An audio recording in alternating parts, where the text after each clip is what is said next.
What's up, everybody? Pat Sun Sports here, back at you with another podcast. Today, we'll be talking about whether Jordan Love was a good decision to draft by the Packers or not. I'm joined here by TR.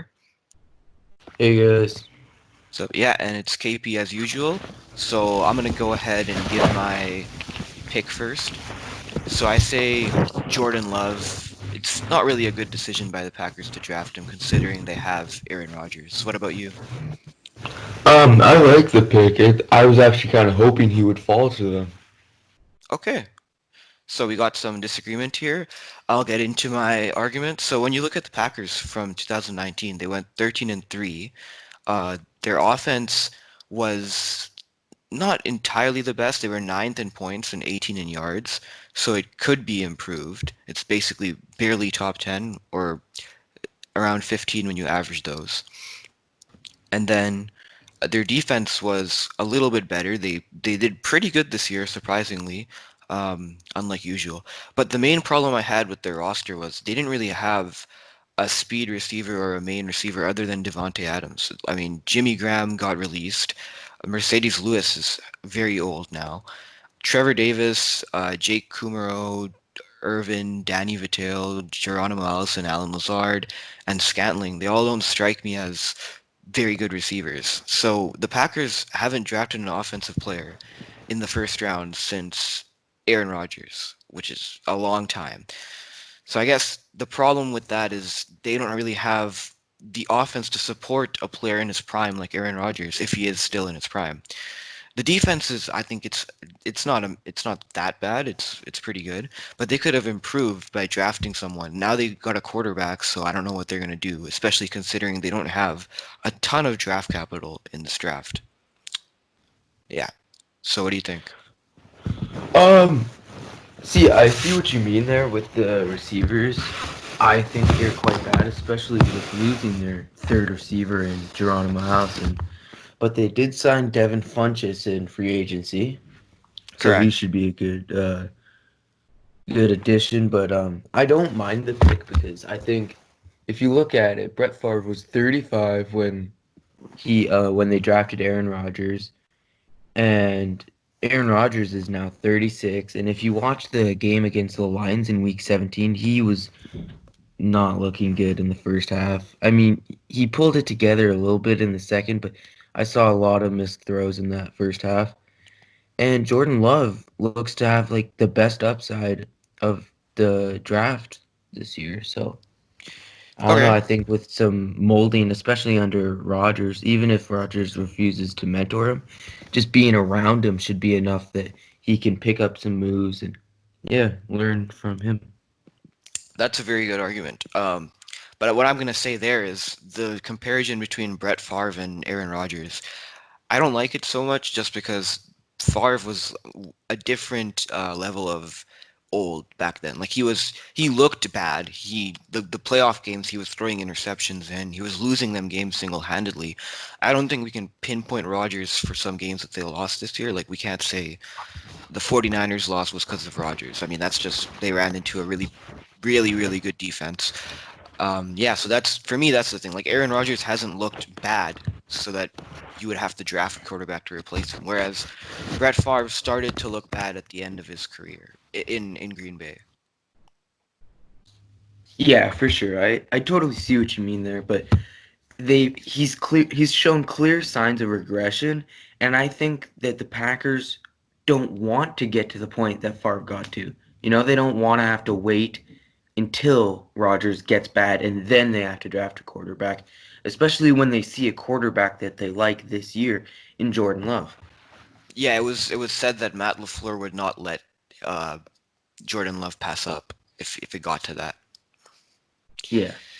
But just again, like they lost Jimmy Graham, so they don't really like where is he going to be throwing to other than I guess going to have to work with Kevin Funchess and Devontae Adams again. I mean, how much can you target one guy? Yeah, it hurts, but if you think about it, Devonte Adams might draw in some double coverages, which will leave the other receivers open, True. like an Alan Lazard, who did come in clutch in a few games, especially against I think it was the Lions the first time they played them this Oh year. yeah. Okay, yeah, I've seen those guys. They're not exactly bad. It's just when you have a quarterback of this caliber, you would want to help him out by taking some, like drafting some really good weapons. But I guess that's fine. Um, and if you look around the league, Tom Brady, like he's a very good quarterback. He also we saw that he needs receivers as well, like what happened in New England. Even with Julian Edelman, it's not looking great for him there, so he left. And when like Drew Brees has a bunch of weapons as well, so to come on to pair with these guys, he needs kind of to have a bit more weapons to throw to. Yeah, I agree with you there, but you also got to take into account in New England, Tom Brady was what, 42? Like he 41, had 40. Julian Edelman, but he was 42. So part of it, yes, was on the receivers to help him out. But I mean, Brady's 42. He's regressing a lot. Now he's still a great quarterback, but I wouldn't personally have him in my top three anymore. And with Drew Brees, he has Michael Thomas. He had Willie Snead a couple years ago, but where is his help other than that? I mean, they signed Emmanuel Sanders, but No, no, no. That's that like he Michael hasn't played with him Thomas. yet. He has Michael Thomas, Emmanuel Sanders. He has Alvin Kamara. Like that's quite a few weapons. Yeah, true. He has a good receiving back and in Kamara, and but he hasn't played with Sanders yet. He has Thomas and he has Kamara, but Rogers has. I'm not saying that they're as good as them, but he has Adams, who is the same caliber type receiver, and they have Jones, who is also a great receiver out of the backfield. Okay, so I think we'll just go into our final statements, I guess. For me, it's just, yeah, once again, like I feel like it's a disrespect to Rodgers to not draft an offensive player other than a quarterback, obviously. They also, I think in the second round and third rounds, they drafted AJ Dillon and running back. So I don't think that's really that important. Like you have Aaron Jones, so I don't think you need a running back again. And then we got a tight end, and then the other picks haven't really happened yet because rounds 5, 6, and 7. So they didn't have a lot of draft capital early in the draft, and they've drafted a running back and a tight end, still not a receiver in a receiver deep draft. So that's kind of what gets me is that I feel like Aaron Rodgers is disrespected, and he isn't bad enough now that you need to kind of spend time getting a quarterback when you can spend time. You're one game away from the Super Bowl. Like they're kind of going backwards. But yeah. Yes, I totally agree with you. That AJ Dillon pick was mind-boggling. I was very surprised because I really like Jamal Williams behind Aaron Jones, so they don't even need a backup running back, especially when you could have traded up like 4 spots and tried to get Denzel Mims. Oh yeah, yeah, Yeah, totally. I the tight end pick, uh, I don't like it. I would have rather like an Albert Okwuniku. I can't pronounce his name. I'm gonna be honest.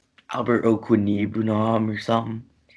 I would have rathered him at that position, but at least they're trying to get a little bit of help. I mean, even Chase Claypool or would have been better.